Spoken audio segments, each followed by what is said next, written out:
inicia es Noticia en Profundidad. Qué placer acompañarles. Soy Tatiana Pérez, les saludo desde nuestra sede central en Caracas, en Venezuela. A partir de este momento, en la próxima hora, tenemos 3 temas que son noticia. Aquí están primero desplegados en titulares. En Noticia Colombia, una oscura cortina de humo y terror y miedo. Así narraron víctimas de las ejecuciones extrajudiciales en un municipio del departamento de Antioquia. El primer gobierno de Álvaro Uribe Vélez. Se lo dijeron a los asesinos militares durante una audiencia de la justicia transicional. Los uniformados en esa audiencia confesaron 47 homicidios de inocentes civiles. Les contamos en detalle y profundizamos en esto. En Noticia Nicaragua se cumplieron 37 años de un histórico fallo de la Corte Penal Internacional de La Haya que condenó a Estados Unidos por terrorismo de Estado contra el país centroamericano. Aunque es evidente que nunca ha sido reconocido, sienta jurisprudencia. Profundizamos en esto, lo analizamos. En Noticia Ecuador, un atentado con explosivos en un acto político de la Revolución Ciudadana alerta sobre el clima de violencia en el país de cara a las elecciones anticipadas presidenciales. Las autoridades anuncian ante esto seguridad para las y los candidatos, pero desde la próxima semana. Y mientras tanto, ¿qué harán? Vamos a verlo. En Noticia Casi comienza. Bienvenidos, bienvenidas.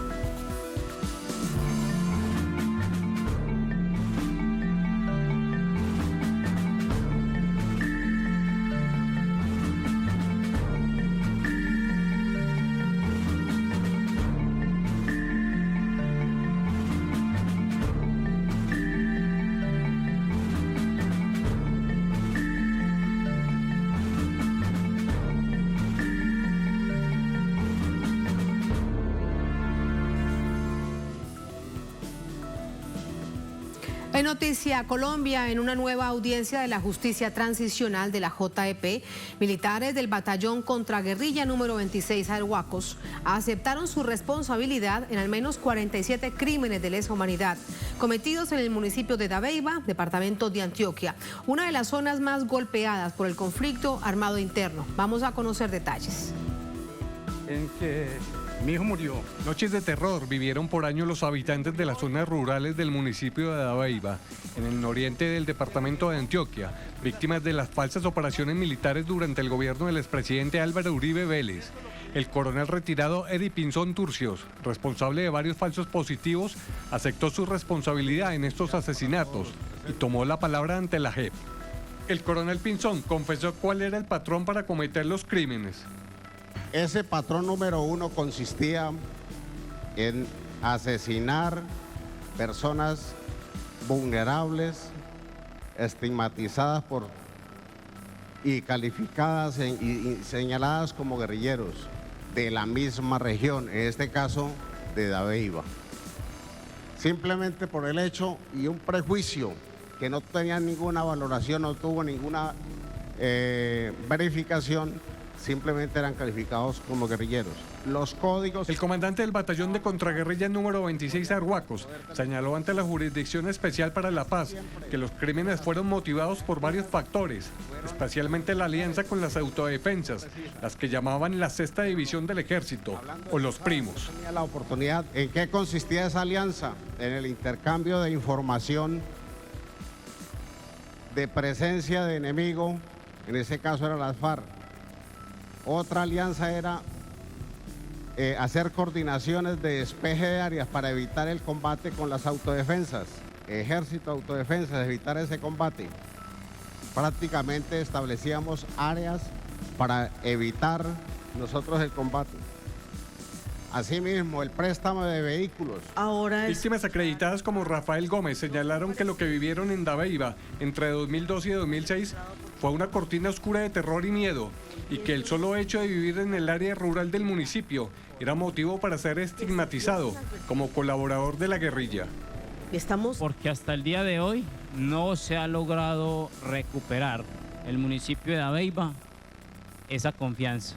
Aún persisten esos hilos de desconfianza hacia quienes son los llamados a prestarnos seguridad, a proteger nuestra integridad porque nosotros somos indefensos, serán y son ellos, lo que hicieron ustedes en su momento, quienes tomaron las armas para defendernos. Otro de los comandantes fue el mayor Jair Leandro Rodríguez Giraldo, subalterno del coronel Pinzón, quien también aceptó responsabilidad en los crímenes de lesa humanidad.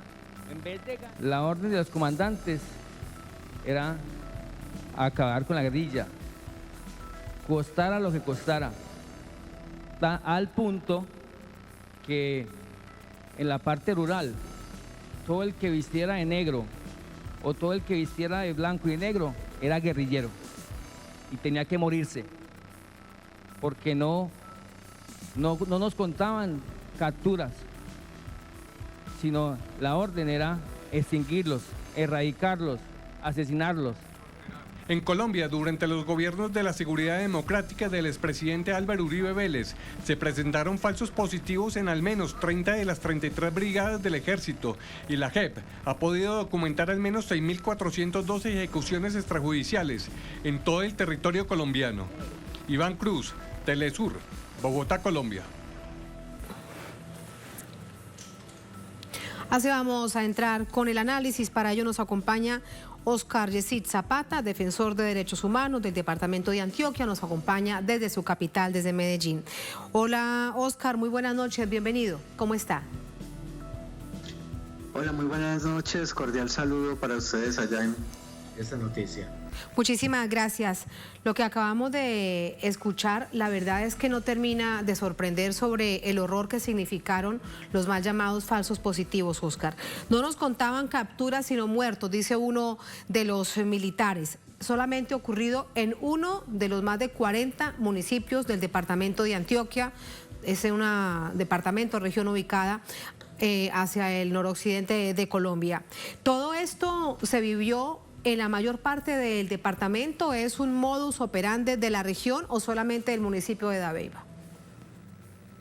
No, mira, nosotros tenemos que, como país, tenemos que hacer una reflexión histórica sobre lo que ha ocurrido en el marco del conflicto social y armado desde que se conoce. Es una práctica sistemática en el departamento de Antioquia y en todo el país. Es una práctica que también tiene que ver con esta doctrina de seguridad nacional y la implementación de estrategias de guerra que realmente demuestran que el Estado colombiano cometió crímenes contra la población, se alió con grupos paramilitares y además de esto asesinó a personas inocentes usando a su fuerza pública y también usando a la Fiscalía, a la Procuraduría y a los entes municipales, gobernadores y alcaldes para tratar de tapar las responsabilidades de estos crímenes. En particular en el departamento de Antioquia, de hecho por eso te lo preguntaba, porque recuerda que en los gobiernos del expresidente Uribe decían y posteriormente que lo que ya se denunciaba como la desaparición forzada y luego el conocimiento de los asesinatos en esos mal llamados falsos positivos decían que era mentira, que eso era una farsa, era el negacionismo. Ahora pues vemos que realmente no es así. Evidentemente, se demuestra con todo esto que tanto las organizaciones sociales y las personas que se atrevieron a denunciar esta sistemática operación criminal del Estado contra civiles fue completamente cierta, principalmente entre los años 2002 y 2008 durante la presidencia de Álvaro Uribe Vélez, pero también durante su gobernación de Antioquia. Entonces, evidentemente se demuestra lo sistemático, lo complejo de esta situación y cómo se usaron todas las fuerzas del Estado.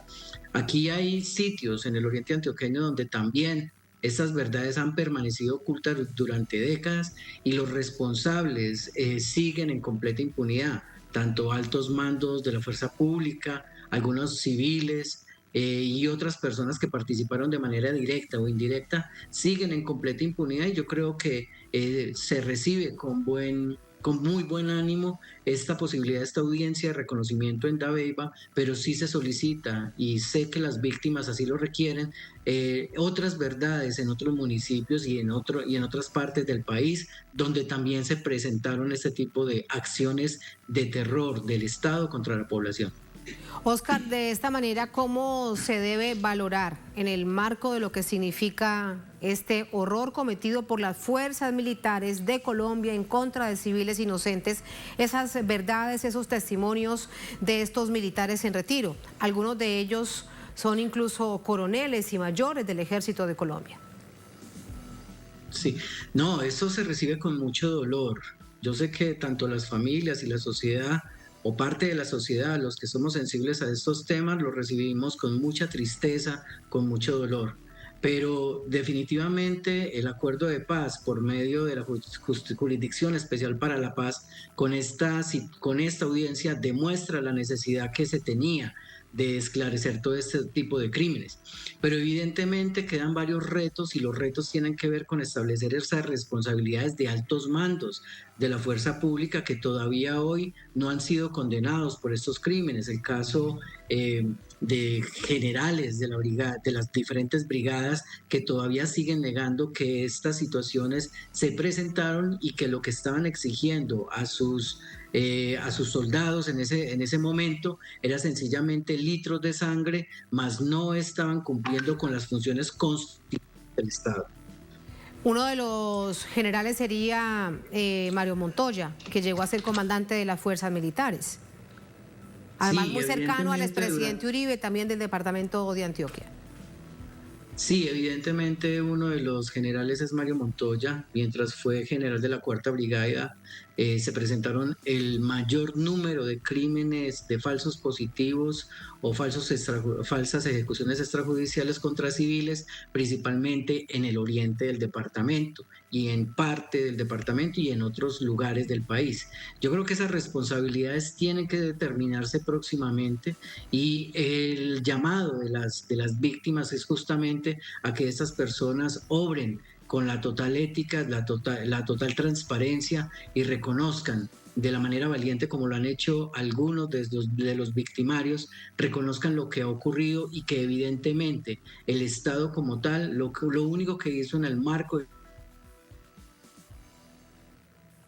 Óscar, ¿nos escucha?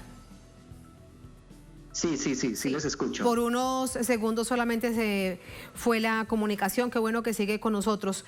¿Usted cree que hay realmente sinceridad en esos testimonios de estos militares en retiro? Hay soldados, hay tenientes, reiteramos, hay coroneles, hay mayores en distintas partes de Colombia, en los macrocasos que ha ido estableciendo la Jurisdicción Especial para la Paz. ¿Usted cree que realmente hay sinceridad al darse cuenta frente a las víctimas todo el dolor causado, todo este baño de sangre causado, o es para rebajas de penas?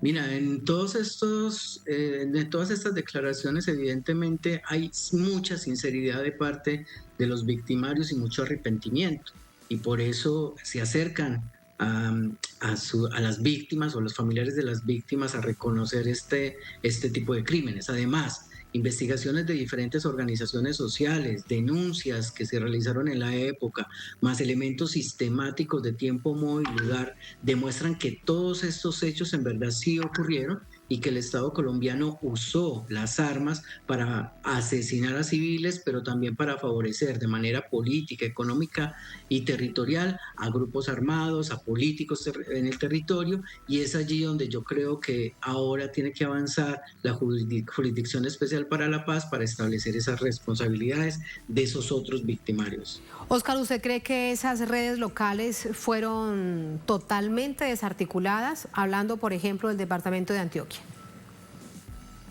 Mira, no, cuando hablas de redes, ¿te refieres a grupos armados como tal o...?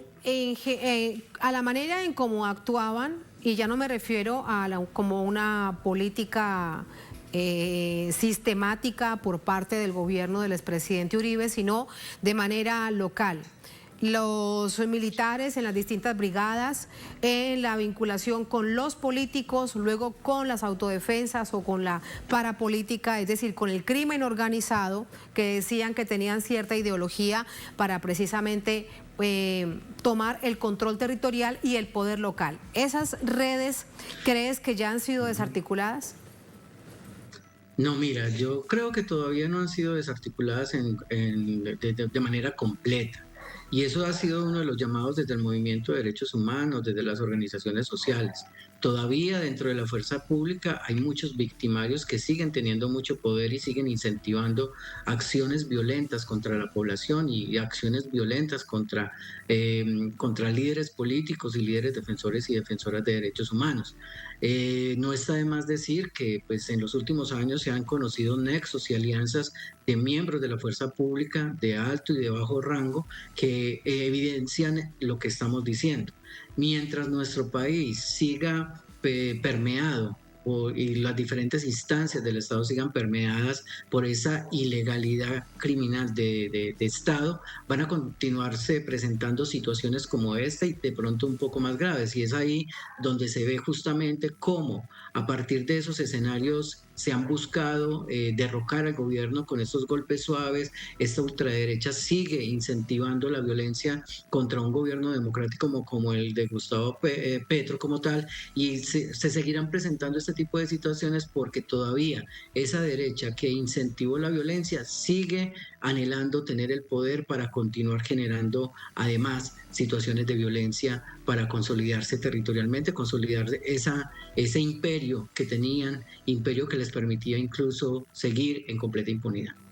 Probablemente con eso que dices, pues por ello que se entiende los obstáculos a la paz total del gobierno del presidente Petro.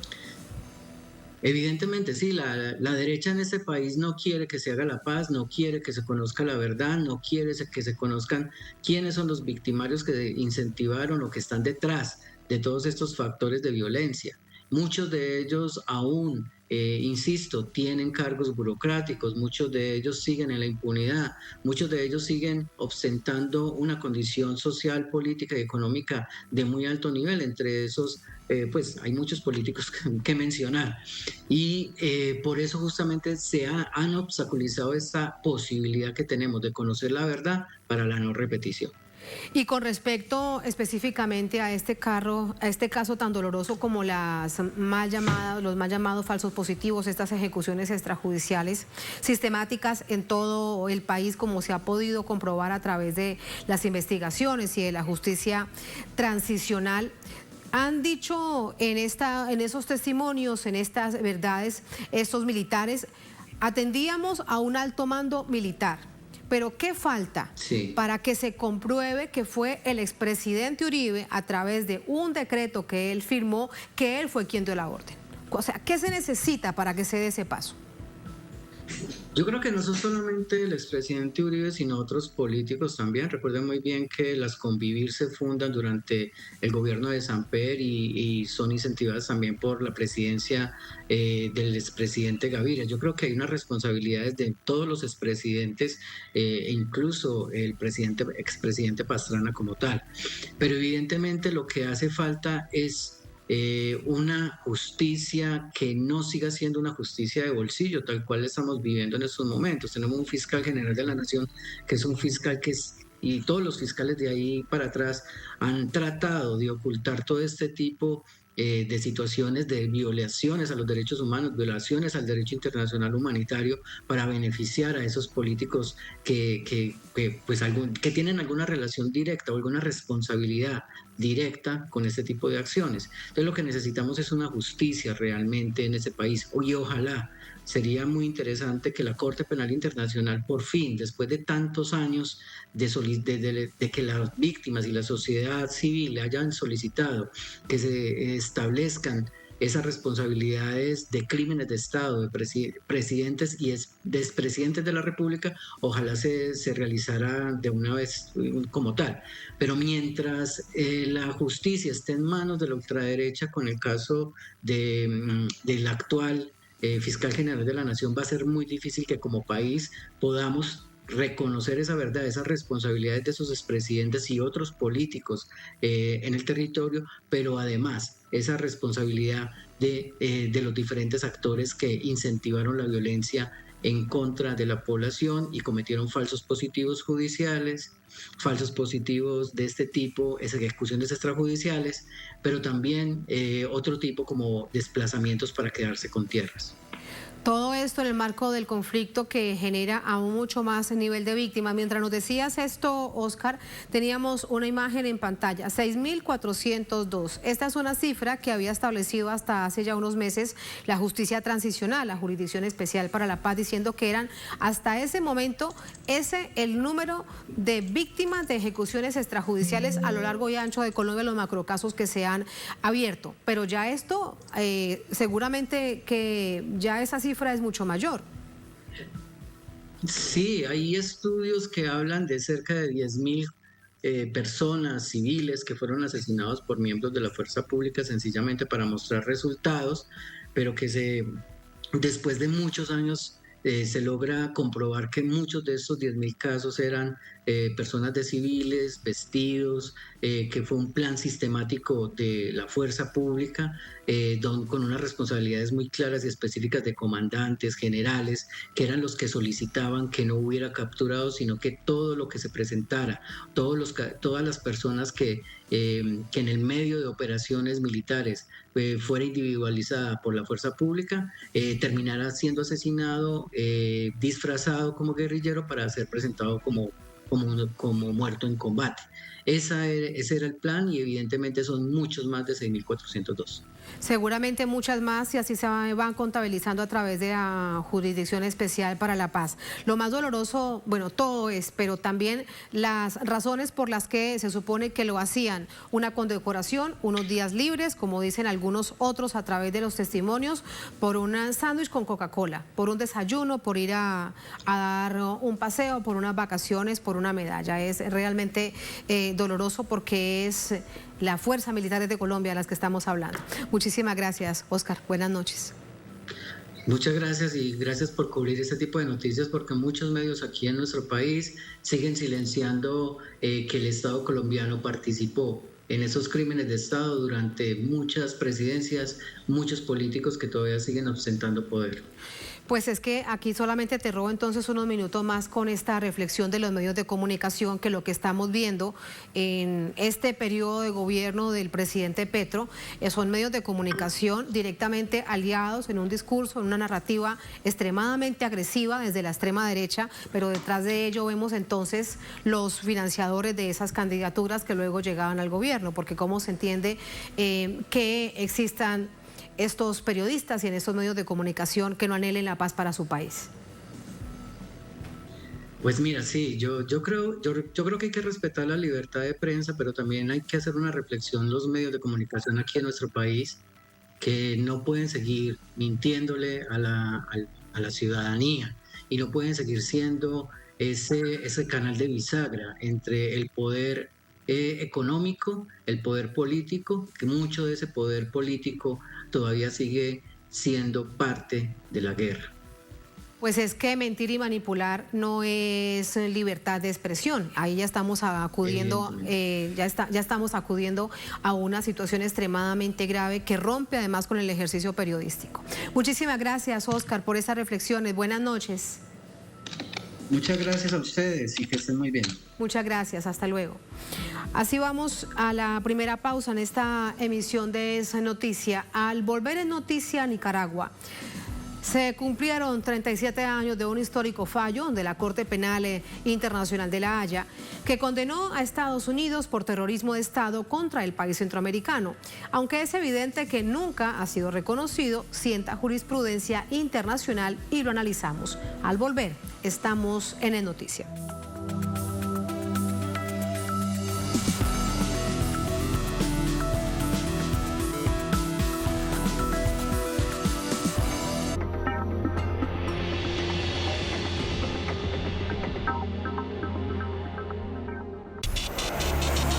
Fanáticos del deporte, Telesur te invita a seguir de cerca la cobertura de Juegos Centroamericanos y del Caribe 2023, desde el 23 de junio hasta el 8 de julio. Disfruta de 37 deportes y más de 50 disciplinas. Únete a nosotros y vive toda la emoción. Sé testigo de los mejores momentos, solo por Telesur.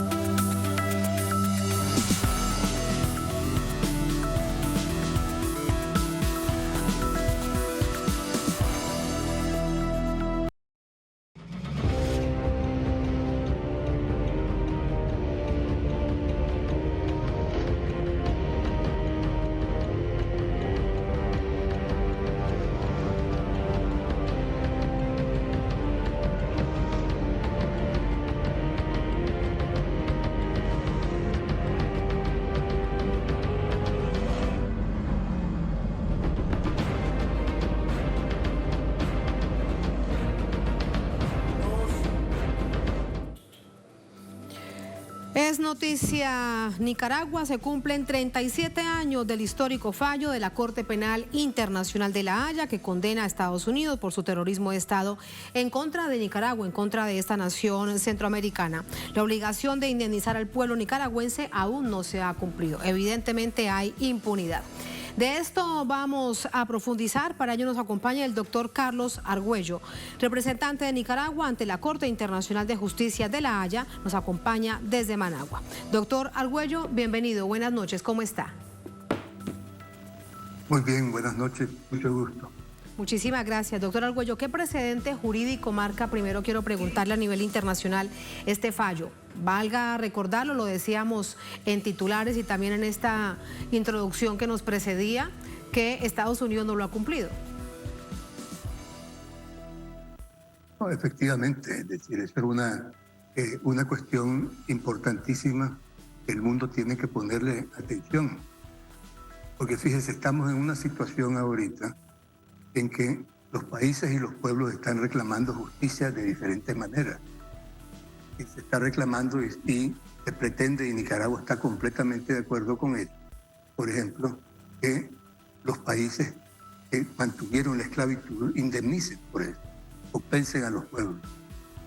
Ahorita también están ventilándose y los países están preocupados con el cambio climático y están pretendiendo que se pronuncien las cortes y los organismos internacionales para obtener indemnización y colaboración de los países que han provocado ese cambio. En el caso de Nicaragua, no estamos pidiendo que una corte determine que ha habido daño o que ha habido una lesión a los intereses de Nicaragua. Ya la Corte Internacional lo dijo clarísimo. Ya condenó a Estados Unidos. Hay una deuda pendiente con el pueblo de Nicaragua.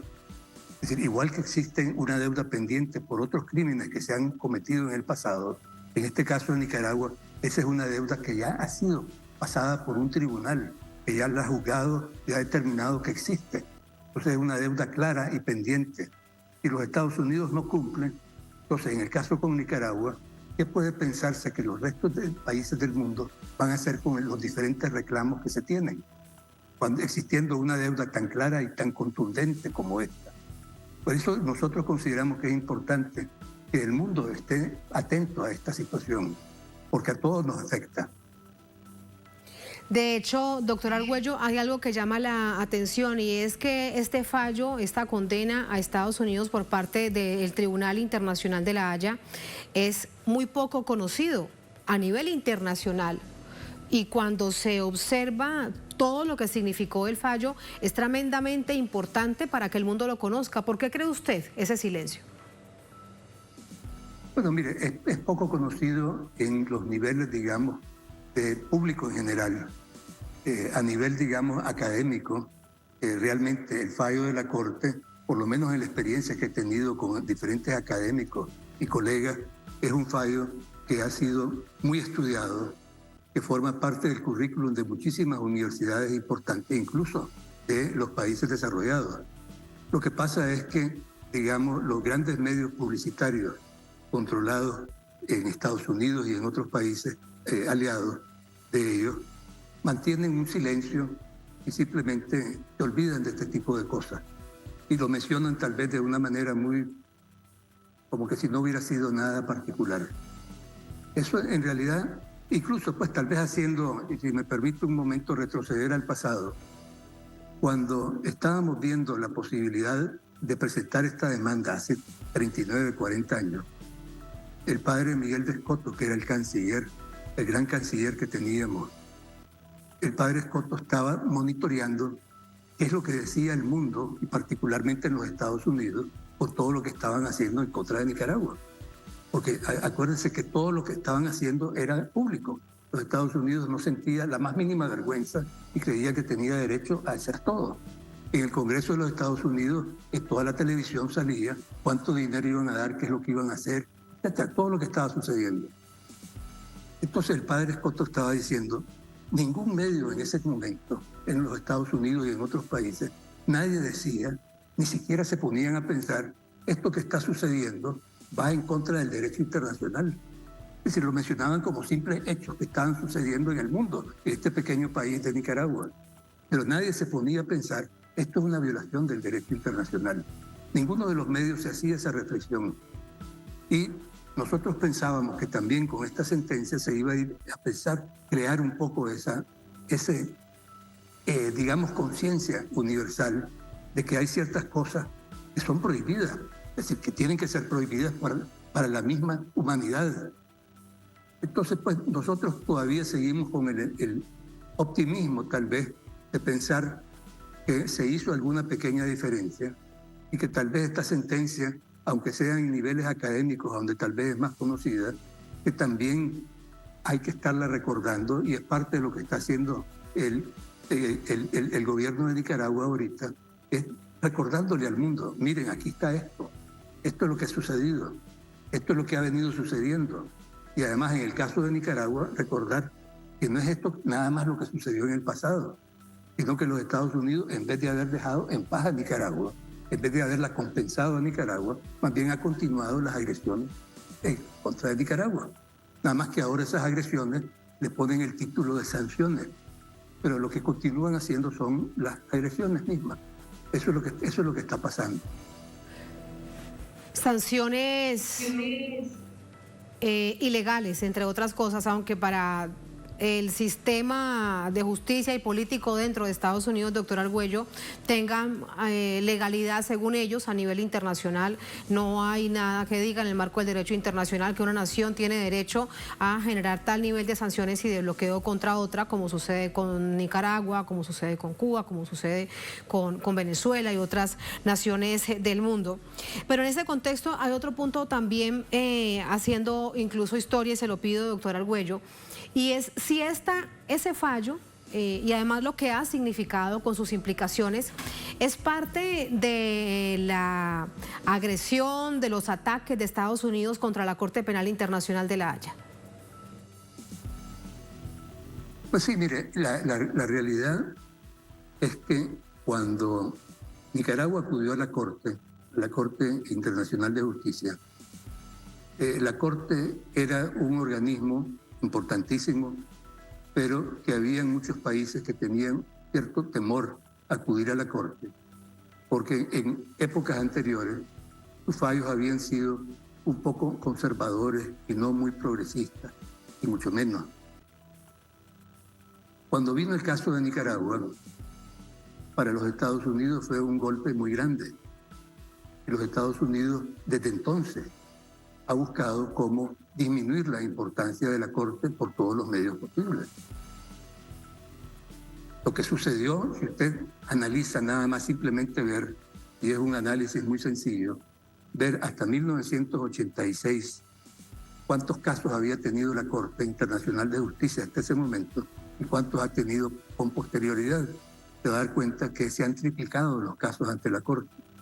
Es decir, ya los países del mundo han realizado que es un órgano que verdaderamente puede ejercer un papel importante en la solución pacífica de las controversias. Eso es algo que para los Estados Unidos no es el del más mínimo interés. Es decir, al contrario, y es uno de los peligros que se está corriendo ahorita, es que se está queriendo politizar todo lo que se puede incluso a la Corte Internacional.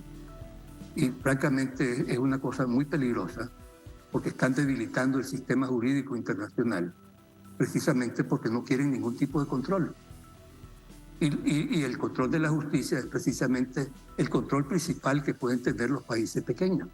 Si nosotros no tenemos armamento para defendernos, la única defensa que tenemos es el derecho. Y Nicaragua siempre lo ha entendido y el presidente Ortega siempre desde los años 80 ha mantenido eso y por eso presentamos este juicio. Fíjese que Nicaragua no es solo el juicio en contra de Estados Unidos. Nicaragua ha tenido 15 juicios principales ante la Corte Internacional. Está únicamente por debajo de los Estados Unidos, que ha tenido más casos, y más o menos a la par del Reino Unido y de Francia en casos. El resto de países han tenido menos de la mitad de los casos que ha tenido Nicaragua, lo que demuestra que Nicaragua siempre ha acudido a la Corte.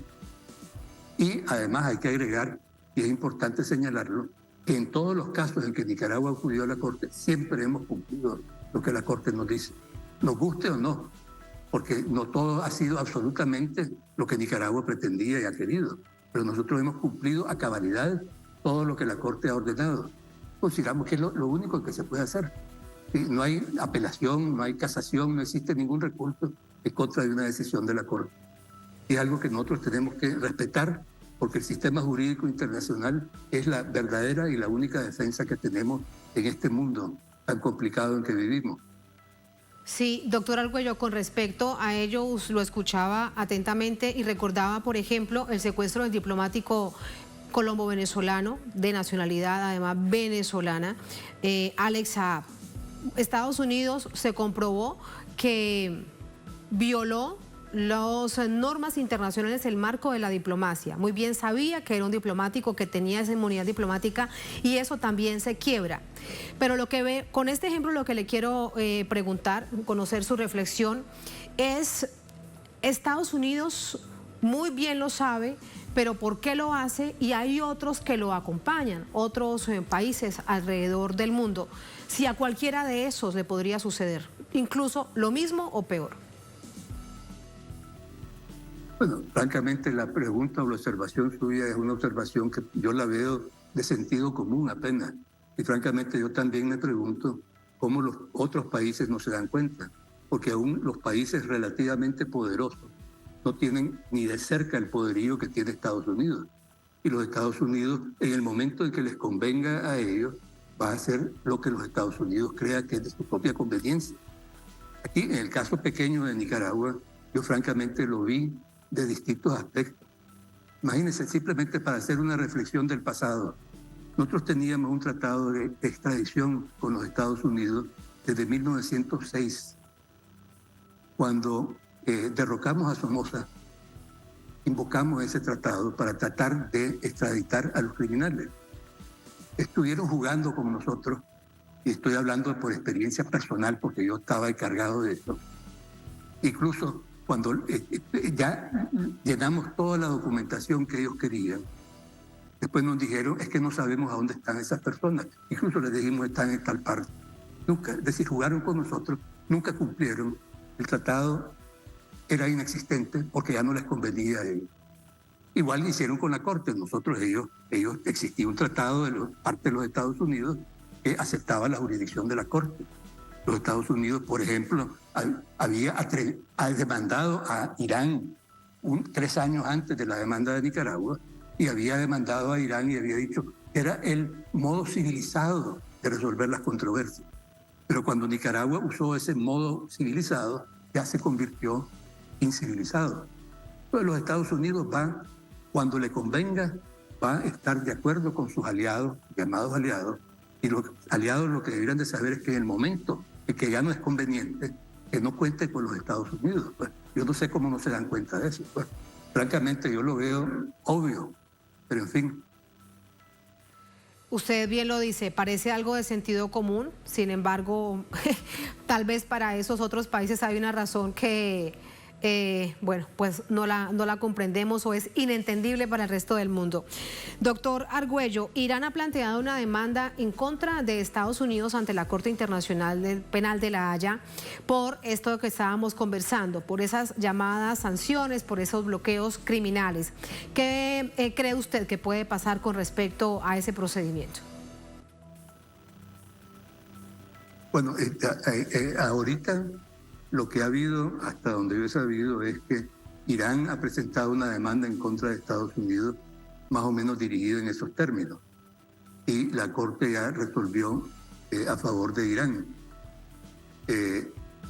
Para mí, francamente, es completamente claro que en derecho internacional público no es posible que un Estado unilateralmente vaya a imponer su voluntad llamándole sanciones a una agresión a un país y imponiéndola extraterritorialmente. Porque, digamos, una cosa que tal vez el derecho internacional permite es que un país diga: no quiero tener negocios con este otro país, así es que no quiero importaciones o exportaciones o nada bilateral. Otra cosa es lo que los Estados Unidos está haciendo, que los Estados Unidos no es bilateral entre un país y otro, sino que el que tiene relaciones con ese país que los Estados Unidos no quiere, entonces los Estados Unidos le imponen multas. Y los bancos y las empresas de otros países del mundo están aterrorizados de hacer y cumplir porque los Estados Unidos les va a poner una multa enorme. Pues mientras los Estados Unidos tengan el monopolio económico internacional, que lo están empezando a perder, pero mientras lo tenga es que puede tener esa capacidad de hacerlo. Y desafortunadamente, por más que se diga que está violando el derecho internacional, los Estados Unidos lo va a seguir haciendo. La única manera es ir cambiando, y todos tenemos que ir cambiando ese sistema que existe, quitarle de las manos ese poder que tienen, porque mientras lo tengan lo van a ejercer a su conveniencia. Y eso es la realidad. Es el país, y así lo va a hacer. Siempre lo ha hecho los Estados Unidos. Es un país guerrerista, militarmente hablando, económicamente hablando, siempre lo ha sido. Eso ha sido desde su nacimiento y sigue siéndolo. Desafortunadamente, esa es la realidad que vivimos. Esa es la realidad que vivimos. Para despedirlo, doctor Argüello, la víspera el presidente Ortega precisamente hablaba de ello. Decía que primero lo denunciaba históricamente y luego exigía a Estados Unidos que cumpla con este fallo de la Corte Penal Internacional de Justicia. ¿Cómo avanzar en contra de esa impunidad? ¿Qué hacer? Bueno, mire, la realidad, Nicaragua no tiene armas para imponerse. Y esto es una cuestión que ya se ha visto desde hace muchos años, cuando he estado viendo y se me ha preguntado y hemos comentado qué es lo que puede hacer en el fondo Nicaragua. Es decir, nosotros usamos todos los mecanismos posibles. En los años 80, cuando vino la sentencia, nosotros acudimos al Consejo de Seguridad. Es decir, porque la Carta de Naciones Unidas dice que cuando un Estado no cumple una sentencia, uno puede acudir al Consejo de Seguridad. Pues el Consejo de Seguridad iba a pasar una resolución y fue vetada por Estados Unidos, cosa que no debió haber sido permitida, porque el veto es imposible que sea cuando se está discutiendo precisamente algo en el que el propio país está involucrado, porque si no, ese país se convierte inmediatamente en completamente inmune a cualquier sanción o cualquier obligación en derecho internacional. Pero así fue, los Estados Unidos vetó la resolución y simplemente ahí quedó. Entonces, ¿qué sucede cuando el Consejo de Seguridad y todos los órganos internacionales no tienen capacidad para obligar o hacer cumplir una decisión de la Corte? Lo que decía un gran jurista francés hace muchísimos años era que lo único que le quedaba a los países era la movilización de la vergüenza. Y francamente eso es lo que Nicaragua viene haciendo. Y con este recordatorio lo que estamos es movilizando la vergüenza internacional para que se acuerden qué es lo que estamos haciendo. Ese terrorismo que un país enorme y poderoso ha venido haciendo en contra de un pequeño país, Nicaragua. Eso es lo que nosotros queremos recordar y recordarle al mundo. Estamos tratando de movilizar la vergüenza ante estos hechos. Doctor Argüello, muchísimas gracias por esas reflexiones. Con esto lo despido. Muy buenas noches. Y muchas gracias a usted. Buenas noches. A usted muchas gracias. Hasta luego. Así vamos a la última pausa en esta emisión de Es Noticia. Al volver en Noticia, Ecuador. Un atentado con explosivos en un acto político en la Revolución Ciudadana. Alerta sobre el clima de violencia en el país de cara a las anticipadas elecciones presidenciales. Las autoridades anuncian seguridad para las y los candidatos, pero será desde la próxima semana. Mientras tanto, ¿qué hacer? Recordemos que ya hay un proceso preelectoral de cara a estas elecciones presidenciales y parlamentarias anticipadas. Vamos a verlo, profundizamos en ello. Al volver, estamos en Noticia.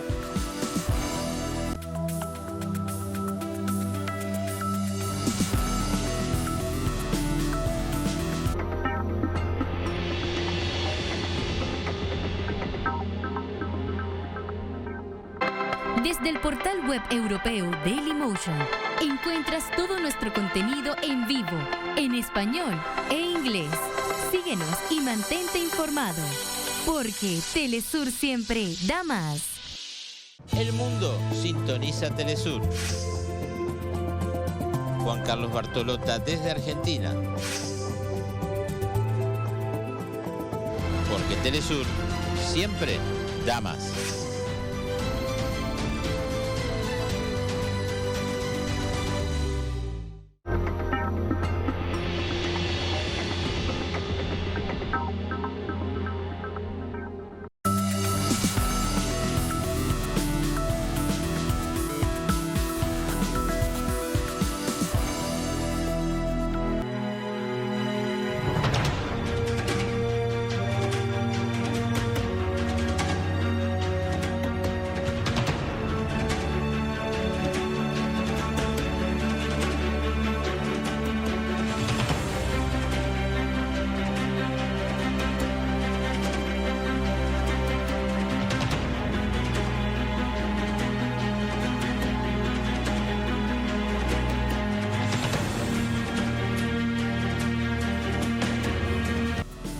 En Noticia de Ecuador, un atentado con explosivos en la sede del Movimiento de la Revolución Ciudadana en Huaquilla durante un hecho electoral genera alarma. Las autoridades han minimizado los hechos. La noche de este martes se registró una detonación en una sede del Movimiento de la Revolución Ciudadana, RC5, en la ciudad de Huaquillas, donde los militantes de la organización política se encontraban en su interior durante un mitin político en apoyo a Luisa González, candidata a la presidencia, y a Andrés Arauz, aspirante a la vicepresidencia. Varias figuras de la coalición denunciaron el ataque y pidieron a la Policía Nacional que resguarde el lugar.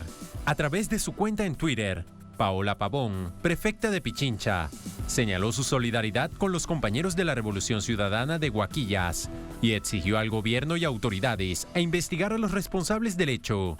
Por su parte, en un comunicado, el Movimiento Revolución Ciudadana rechazó todo acto de violencia que promueva la convivencia democrática. Ante la solicitud, el teniente coronel Luis Suárez, jefe del Distrito Policial de Huaquillas, informó que se encuentran recabando información y verificando cámaras del lugar para dar con los responsables. Según denuncias de la ciudadanía, se había generado una explosión fuerte aquí en el lugar, frente al parador turístico.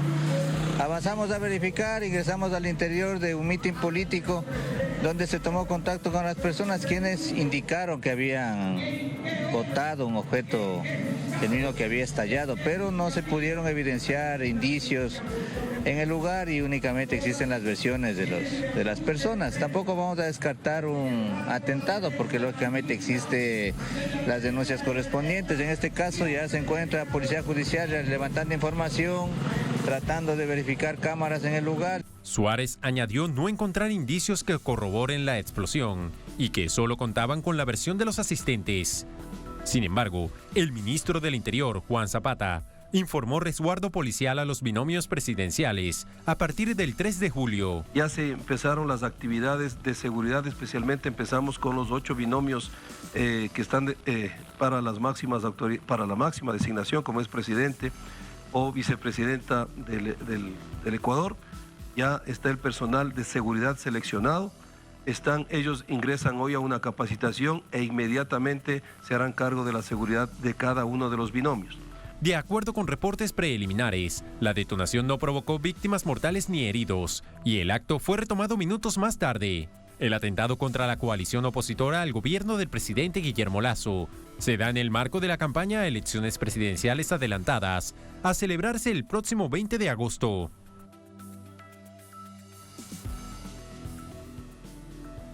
Complejo escenario de violencia preelectoral, lo ven ustedes, entre otras cosas, en un proceso ya electoral muy corto, producto de esas elecciones anticipadas. ¿Qué más ha sucedido? ¿Qué dicen las autoridades? ¿Qué dicen otros binomios de cara a las presidenciales? Le preguntamos a nuestra corresponsal en Quito, Elena Rodríguez. Hola Elena, adelante, buenas noches.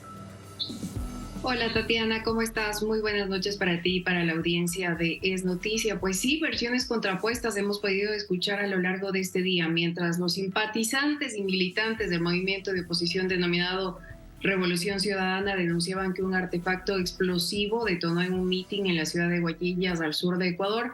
La versión oficial es que se trató de una camareta, es decir, juegos pirotécnicos que, según el propio ministro del Interior, Juan Zapata, fueron detonados en medio de la algarabía de quienes participaban en ese evento político. Debemos decir que el hecho fue denunciado por una serie de personas a través de redes sociales, incluso el propio expresidente de este país, el expresidente de Ecuador, Rafael Correa, condenó el hecho y colocó una foto con lo que aparentemente serían los restos de un aparato explosivo, cuestionando además la labor que ha desarrollado la Policía Nacional en esta tarea de búsqueda.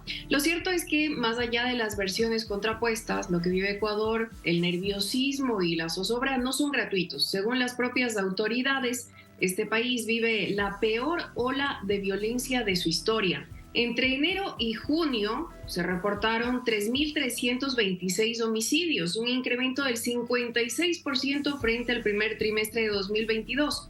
El año 2022 fue denominado como el año más violento en la historia de Ecuador. Según los expertos, si se mantiene la tendencia, este año 2022 será superado por el 2023, con alrededor de 33 muertes violentas por cada 100.000 habitantes. Y eso no es todo. Si hablamos de violencia política, podríamos echar una mirada a lo que pasó en las elecciones de febrero.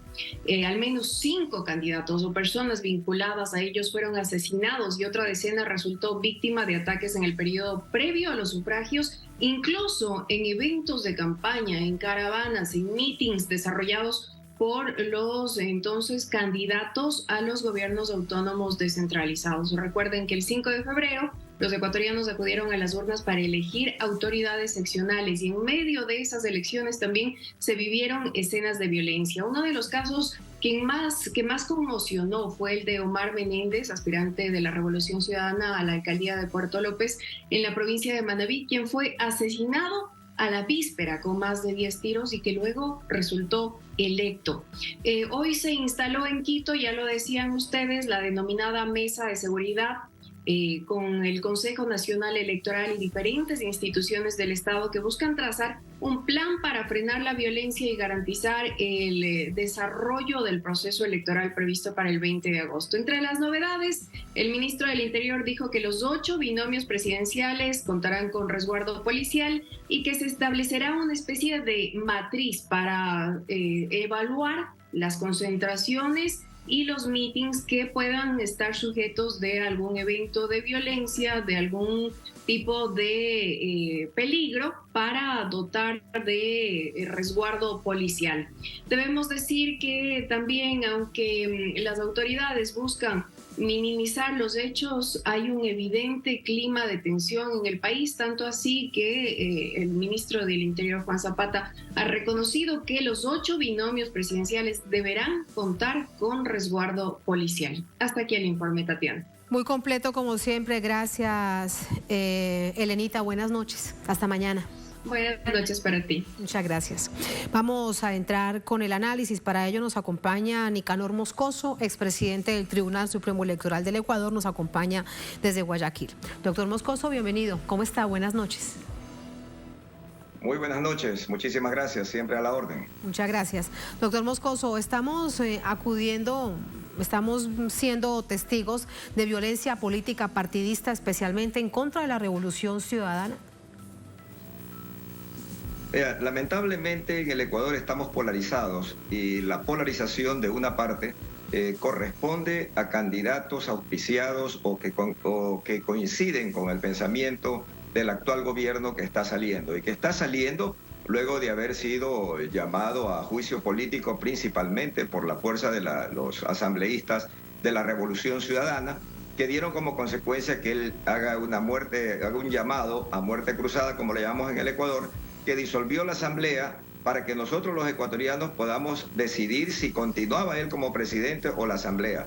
Pero lamentablemente él no acude al dictamen de los ecuatorianos, se escapa de esa forma y deja que el país elija al quien termine el mandato que él debió concluir. Y en esta circunstancia que estamos viviendo, ante la desorganización de la mayoría de los partidos, fíjese usted que los 7 binomios no pertenecen los candidatos presidenciales y vicepresidenciales a las tiendas políticas respectivas. Y la única candidatura que corresponde a la militancia y de un proyecto político es el de la Revolución Ciudadana, y viéndose que en este momento y ante el triunfo que tuvo esta organización política en el mes de febrero, se vislumbra un triunfo en la primera vuelta de este binomio presidencial y un alto número de asambleístas, lo que puede estar ocasionando que se provoque una suerte de violencia de parte de quienes se consideran que ya van a ser perdedores, y de esa forma están tratando de restarle posibilidades, de quitarle la tranquilidad de hacer campaña y con eso perjudicar realmente al pueblo ecuatoriano en lo que vamos a tener el 20 de agosto. Muy grave todo esto y por supuesto sumada a su reflexión, doctor Moscoso, esto implicaría, por ejemplo, pero también en términos políticos electorales, de lo que usted es tan conocedor, se lo pregunto, el que, por ejemplo, la Revolución Ciudadana no puede adelantar sus mítines políticos, electorales, proselitistas, como todos los demás binomios. Mire, la gran diferencia que se está dando es que la única organización política que es capaz de hacer mítines, de hacer reuniones, de hacer pre-campaña, que eso normalmente existe cuando los partidos son organizados, están fundando sus centrales de campaña y todo lo tienen que hacer antes de que empiece el proceso electoral. Los otros 7 binomios no tienen sus candidatos, ni siquiera pertenecen a los partidos políticos y no tienen ninguna organización. Los que están queriendo llegar a la segunda vuelta, que yo veo que sea imposible, son auspiciados más por los medios de comunicación que los promocionan, pero que no tienen una organización política que los esté respaldando. Esa organización política lo que ha hecho es inscribirlos como candidatos, pero como no pertenecen siquiera a esa organización política, o sea, partido o movimiento, sus propios militantes no se reúnen, no están haciendo ningún tipo de meeting, cosa que sí lo puede hacer la Revolución Ciudadana. Y ellos, pues, estando organizados y siendo una fuerza que acaba de ganar las elecciones en las provincias de Pichincha y de Guayas, en la alcaldía de Guayaquil, en la alcaldía de Quito y cerca de 50 alcaldías de las ciudades más pobladas del país, lo tiene pues en una posición que obviamente los detractores, que principalmente son los medios de comunicación, tratarán de obstaculizar su trabajo y no permitírselo, pero ¿quién puede detener a una agrupación política que tiene las condiciones para hacer sus reuniones, su trabajo preelectoral, que lo pueden hacer todos? Usted nos habla de que es muy probable que la Revolución Ciudadana, tal como le ha apostado, gane en primera vuelta. De nuevo, recurro a su experiencia, además recorriendo a través del CELA en distintos procesos políticos de nuestra América Latina, por supuesto de su tierra. Si esto coincide con las encuestas que dan una amplia ventaja al binomio de Luisa González y Andrés Arauz sobre el segundo y sobre el tercero, o va mucho más allá, producto del ambiente político en el Ecuador. Mire, este es un proceso, la Revolución Ciudadana, luego de que fue traicionada por el expresidente Lenín Moreno, se quedó prácticamente sin partido, y hace 2 años ellos participaron con un partido que se lo facilitaron, que era Centro Democrático, y con un candidato que en ese momento era desconocido, con muy poca, el pueblo lo conocía muy poco, obviamente que era un joven muy destacado, el señor Andrés Arauz, el economista Andrés Arauz, y él en esas circunstancias, que fue inscrito a última hora, que tuvieron una serie de contrapisas para poderse inscribir, alcanzó el 33% en la primera vuelta y en la segunda vuelta alcanzó el 48% de los votos. Luego la Revolución Ciudadana se reorganiza, tiene su propio partido y hace apenas 4 o 5 meses, que fueron las elecciones del mes de febrero, alcanza un triunfo en las provincias de Guayas, Pichincha, Manabí y Azuay, que son las 4 provincias que, sumada su votación, son alrededor del 70% del electorado del país. Entonces, con esta situación y ante la evidencia que los ecuatorianos pueden fácilmente ver, qué es lo que pasó en el gobierno del presidente Rafael Correa y qué es lo que sucedió en los gobiernos de Moreno y Lasso, que prácticamente han sido 6 años del mismo gobierno, pueden ver las diferencias. Entonces, sencillamente, con una campaña que dice, antes estábamos mejor, esto se ha posesionado a lo que yo considero, por mi experiencia, que vamos a repetir situaciones parecidas a las del 2013, cuando fue la última vez el candidato, el expresidente Rafael Correa, que alcanzó el 57% de los votos en el país. En esta ocasión yo creo que va a ganar en primera vuelta con alrededor del 50% de los votos, y pues el que le siga en segundo lugar no va a llegar al 16 o 18%, igual como cuando ganó Rafael Correa con el 57% de los votos, y el segundo votado en aquella ocasión fue el señor Lasso, que no llegó al 20%, ¿no? O sea, esa es la situación que se está repitiendo en el país y obviamente pone nerviosos y preocupados y con actos de violencia a cualquier momento, que la Policía Nacional y el gobierno tiene que garantizar que esto no suceda en el Ecuador. Es lo que deben hacer, y no solamente a partir del 3 de julio como se ha anunciado. Se dirían, ay, tan poquitos días. No, es que estos días pueden ser extremadamente graves en términos de violencia electoral. Muchísimas gracias, doctor Moscoso, por ese análisis. Buenas noches. Y déjeme concluir con algo. Sí, dígame. El gobierno nacional, en cambio, a uno de los candidatos sí le da toda la protección con policías y militares de élite, y eso no puede ser solo para un candidato, sino para todos. Usted hace referencia a Fernando Villavicencio. Exactamente, a Fernando. Es una vergüenza esa situación desde el gobierno. Bueno, ahí también con este ejemplo que usted bien recuerda, pues se comprende mucho más lo que está sucediendo en el país. Muchas gracias, doctor Moscoso. Buenas noches. Gracias a ustedes. Hasta luego. A ustedes gracias por habernos acompañado. Un placer como siempre. Hasta mañana.